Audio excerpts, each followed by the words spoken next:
Today we're going to review the March of the Ages, and there's only 14 or so days left in this KvK, and to review it, we'll be joined by my friend Scoobs, who's got a 100 million power account and has been battling like a madman.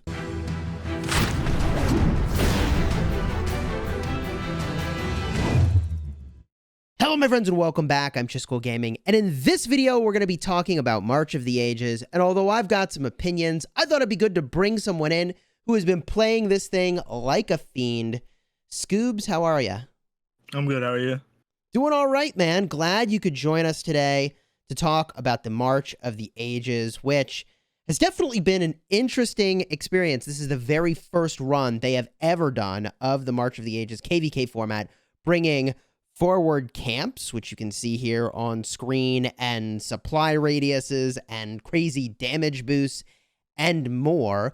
Just to give a little bit of context, though, about yourself before we review this thing together, you've been playing this game for a really long time, right? Yeah, basically since the game came out. Okay, so you know what you're talking about. You've got a bunch of accounts. A bunch of them are over 100 million power. So you've experienced, what, at least 10 KvKs that you've played at this point, maybe closer to 20 across all your different accounts? I've played quite a few. Yeah, quite a few. All right. And you're in Kingdom 530 in this particular KvK. And just before we start to review the March of the Ages, so that we all know kind of where your head's at, what is your favorite KvK format so far in Rise of Kingdoms? I mean, I do like Heroic Anthem and Strife. I mean, I wouldn't really be able to pick between the two, but I'm a big fan of the support skills from Heroic Anthem. Support skills in Heroic Anthem are really fun, and in this version of KvK, just like in Strife of the Eight, you have all these bastions, but they're really only there to give you some extra crystal mine work speed and some crystals along the way. So in terms of how this KvK experience plays out, what was this like compared to the other KvK formats that are in the game? It's been kind of slow. It takes a while to set up everything for the fighting. It's like you have to have everything pre-set up to actually properly fight. And if you don't have the time to set everything up, if you don't have the patience, you just lose interest in the mode altogether. You bring up a really good point, which is that when a pass opens in Heroic Anthem or Strife of the Eighth, you rush out, you build flags, and when flags connect, you start rallying, right? But in this game mode, because of the supply radius, you've got to then spend 2 hours, and it was originally like 4 hours to build a forward camp. And then you've got to spend some additional number of hours, right? Like, I don't know, moving your troops around. Yeah, so you have to build to your objective, place your forward camp, which takes about 2 hours now to build. And then you have to actually use a marching order, which you get 5 of those.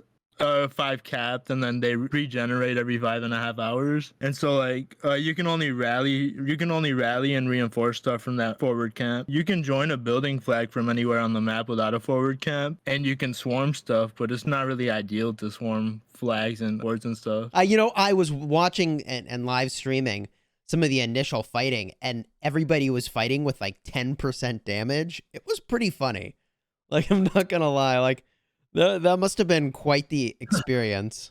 I think I played the first 3 hours I played with all fighting, and I think I got like 50,000 or like 300,000 total kills in that 3 hours from that. It was like, I don't know, 10% damage wasn't really doing much. I'm building a forward camp now, and I'm going to go do that. So this is going to take me 2 hours to build. And I mean, there's a lot of mechanics with these forward camps. Specifically, you use marching orders. Do you actually get a lot of field fighting in this KvK, or do you kind of run out of troops and then you have to send them to a forward camp and you just sit there and you wait? The forward camps themselves have a specific set amount of reserves in them. It's 570,000. So it's like if you send 1 march to it or 3 marches, they share those troop reserves. And once you waste all those troops, then you have to wait for them to replenish. Yeah, I mean, I burned through a full hospital. That's just not even 1 full hospital. I burned through that in no time, man.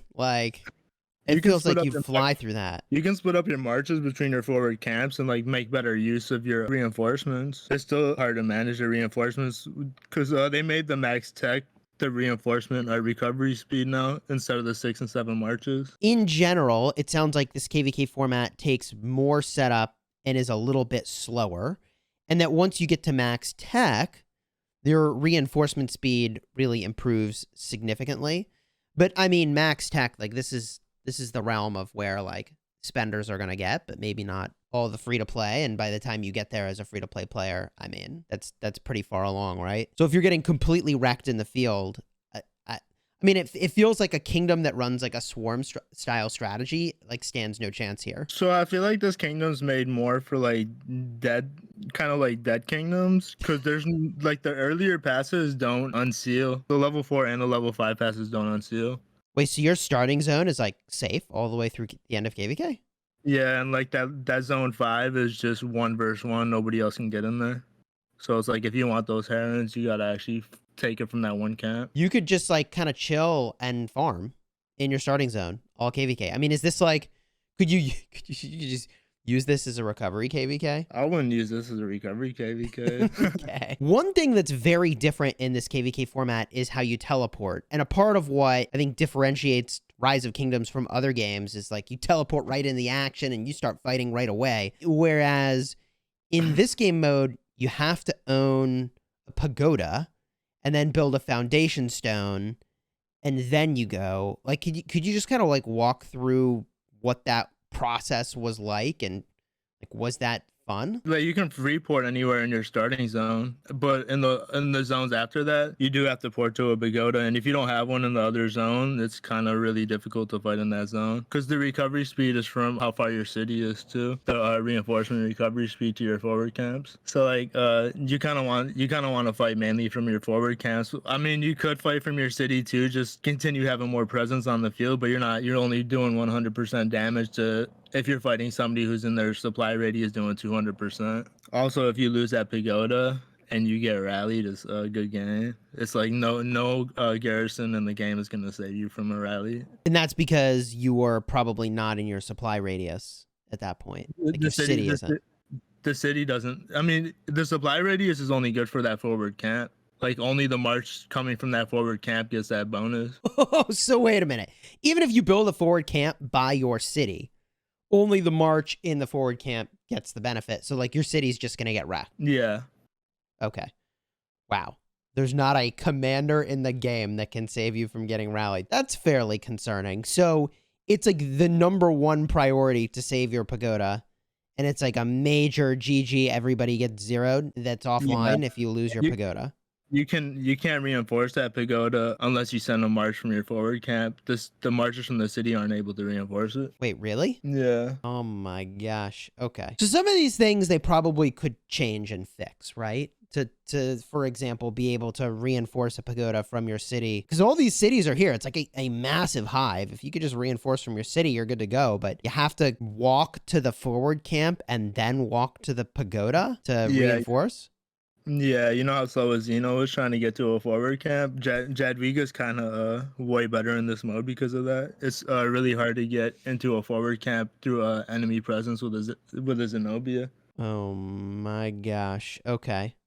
Wow. Even if you could reinforce from your city that pagoda, you're only still doing 100% damage unless the garrison leader's camp is nearby with their march coming from that. And you mentioned the replenishment rate inside of a camp. Could you talk about that for just a moment? If you send up to 3 marches, which is what that forward camp can hold, it basically, say your troops go to the hospital or they die because you're in a flag or in a rally. Once the march comes back, you can replenish it with those reserve units. Previously, you had to manually send like specific troops and they were held hostage in that forward camp. They kind of changed that so those troops come straight from your city now. So you can kind of like, if you send like a Guan Alex, you can replenish it with infantry. If you send like a XY William, you can replenish it with cabs now. It's like, so those troops automatically come from your city. But once those reserve units go down, you basically have to wait for them to recover again. Got it. So the reserve units now come from your city instead of from the camp where you like previously you had to station them, right? And then you had to like station the right troop type. Otherwise, you were out of luck. You didn't have any more of that troop type. Oh, God. Yeah, I mean, you could just use another marching order and send another march in there. Ideally, you want to send one with a troop capacity so you can have extra troops in it. Wow. And the reserve recovery speed is determined by the distance between the camp and the city. The greater the distance, the slower the speed. So did you run into situations where you just ran like completely out of troops at any point in this KvK for your recovery? The first fighting zone when we had to manually send troops, that was really pain. If you look at Song Zone 4 or Song Pass 4 right there, is at the Duck Pass at 106 674. There's a couple guys that build like 3 or 4 forward camps right there with their city right next to it. Like directly next to their forward camps. All 5 of their marches are coming out of that forward camp with max tech. Oh yeah, wow. There's holy moly. It took a second to load, but that is a lot. That is a lot of forward camps down here. Holy jeez. Yeah, you shouldn't be able to build multiple camps in the same radius, or even have your city in those radiuses. Okay. Wow. You don't want somebody being swarmed with 5 marches at 200% damage. That's kind of crazy.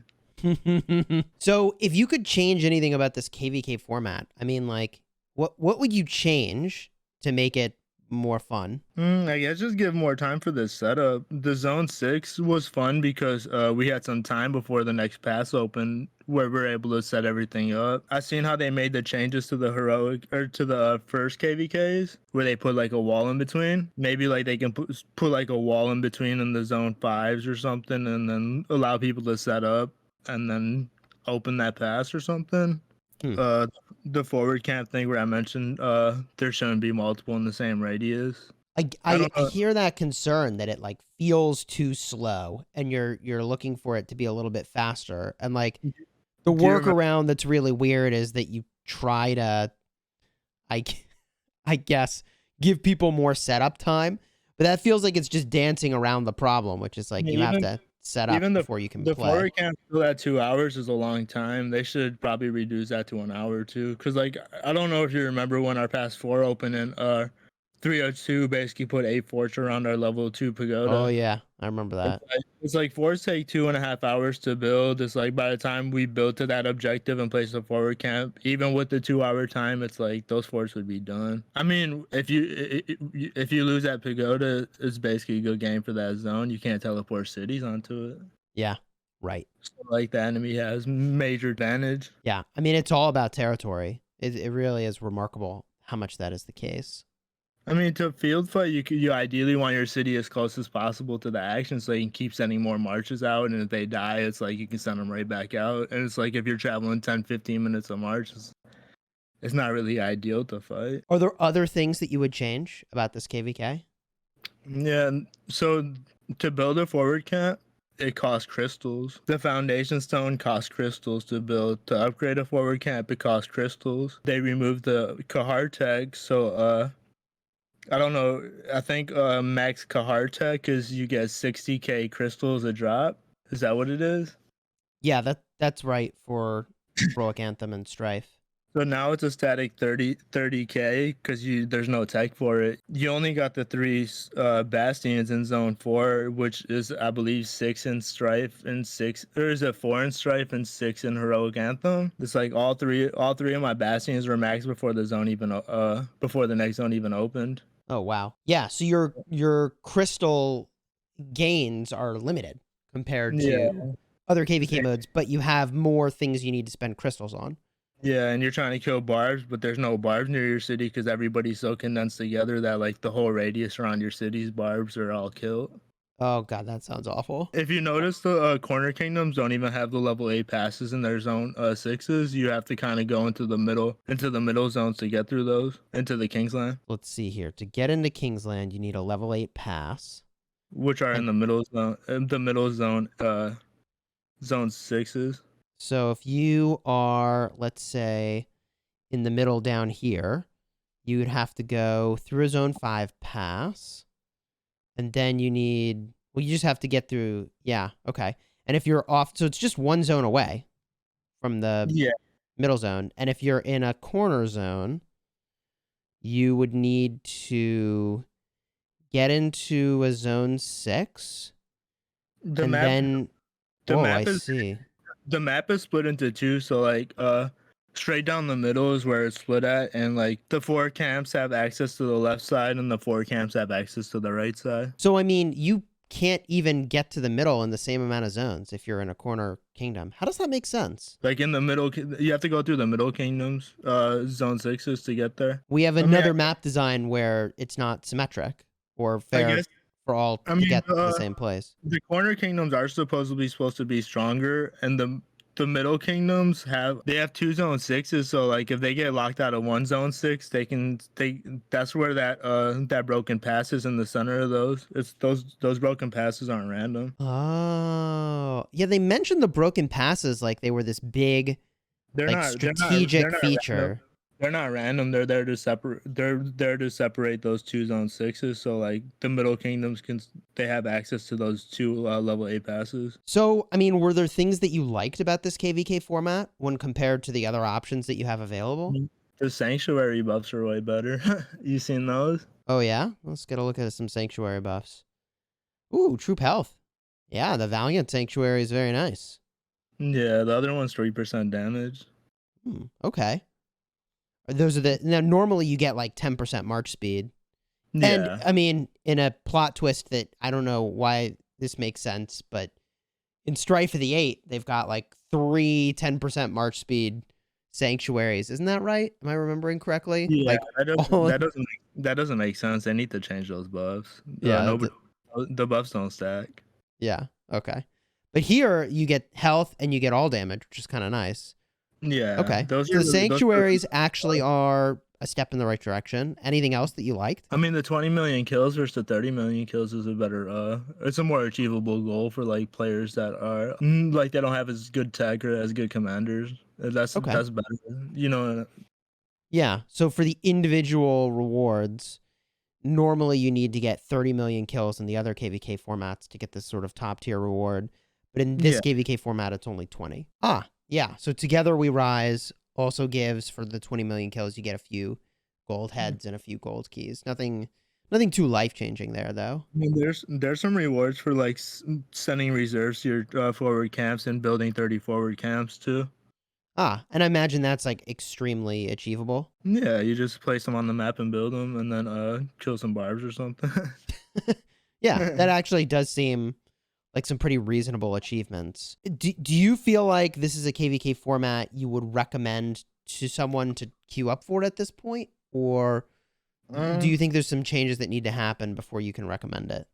I mean, there's more changes that need to be made. I mean, they've made a lot of changes so far that have made the mode better altogether since we began. Because we work on the test dummies.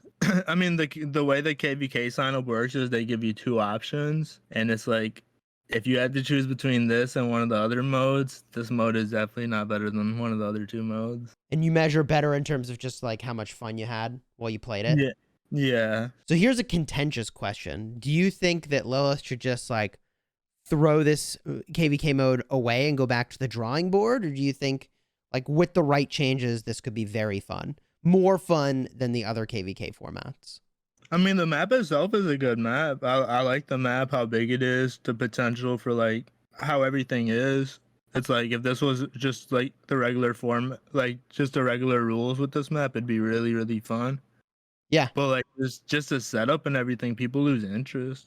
It's like Yeah. I'm not trying to sit there and watch my forward camp build for 2 hours. I almost wonder if like they just made this kind of like heroic anthem with support skills and got rid of the forward camps and got rid of the pagodas with the teleportation restrictions. Like this would be a really cool map to play, right? Yeah, it would be. Probably even just continuing to like make improvements could make it better. Some people might enjoy this stuff. I know other games have really long teleport times too. Really? Yeah, when I played uh Infinity Kingdom, I think that's what it was called. Yeah. If you didn't want to waste a teleport, then teleporting manually like relocating would take like an hour depending on how far you would have to travel. Whew. Okay. So I think in Kingdom 75, we're probably not queuing up for this if we can avoid it anytime soon. We're probably going to stick to Strife and Heroic Anthem, and those are KvK formats we're going to really enjoy. It sounds like with the right changes, this could be fun in your eyes, and that it's different, right? There's more setup involved, but that Yeah. once you do get set up, the fighting is enjoyable, and like you would consider it as an option when compared to the other KvK formats.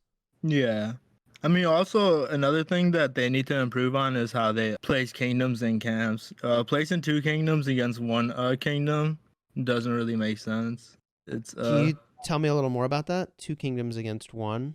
Yeah, like they try to place multiple kingdoms in a camp to try to balance it out against like an Ah, kingdom. That doesn't make sense. The 2 kingdoms usually have like twice as much power. They have twice as many alliances with all the holy sites in their home kingdom. They have twice as many kings, buffs, all imprisons, in exiles. prison.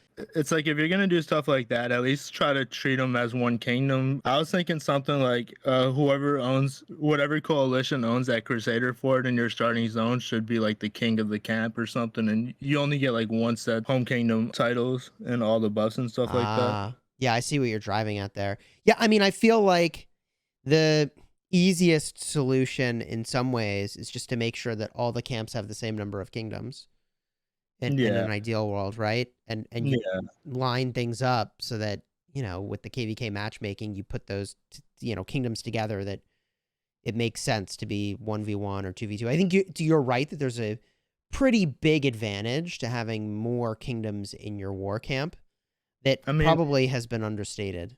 think about it. You have a coalition with four or five alliances. It's like with a one kingdom camp, only two of those have all those shrines in the home kingdom. Right. With two kingdoms in the camp, four of those alliances have the four shrines in the home kingdom. They have two kings, two dukes, two generals, two justices. It's like that's a lot of buffs they're about to be garrisoning, rallying with, all that stuff. Yeah, that's very true. So, king skills can be cost more gems, but you can have those going in like multiple places at the same time for. I guess they're different groups, but Yeah, they only affect your kingdom for the yeah. king skill, but yeah, it's just it's a severe advantage having multiple kingdoms versus less kingdoms in the camp. You got more lion shells and stuff. It's crazy. Scoobs, thank you for joining today to sort of walk through your experience battling in the March of the Ages. I'm hopeful they'll make some really good changes to this game mode, but putting my sort of money where my mouth is, I don't plan to queue for this in Kingdom 75 until there's some pretty dramatic changes and the majority of the kingdom is going, "Ooh, yeah, this looks really cool, really fun."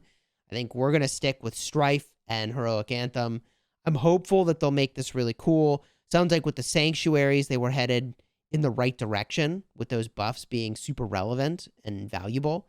And the large map design could be really fun to sort of play through. I don't know. I'm really with you that for me personally, those support skills are like really fantastic. And Yeah. it adds a lot of strategic depth, and that's the sort of KvK I probably want to queue for is more the Heroic Anthem. Yeah, I mean, it could. This format could be good for like small kingdoms because in a big kingdom with a lot of players, there's not enough space for hundreds of players to place all their forward camps in the later zones. Oh It's yeah, we didn't even talk about just like the traffic jam that is yeah. the pagoda, right? So that's Oh, an interesting point even just too. even the territory, you need a lot of territory for people to place forward camps. It's like in a big kingdom, you need a ton of territory to get that moving. Yeah. Oh my gosh. Well, But yeah, thank you for joining.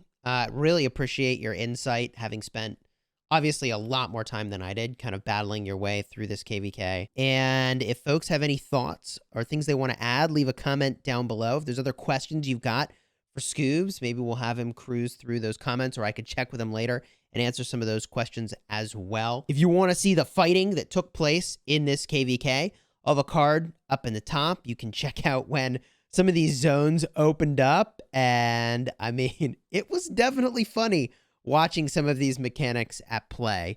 Until next time, you have fun smashing the kingdom.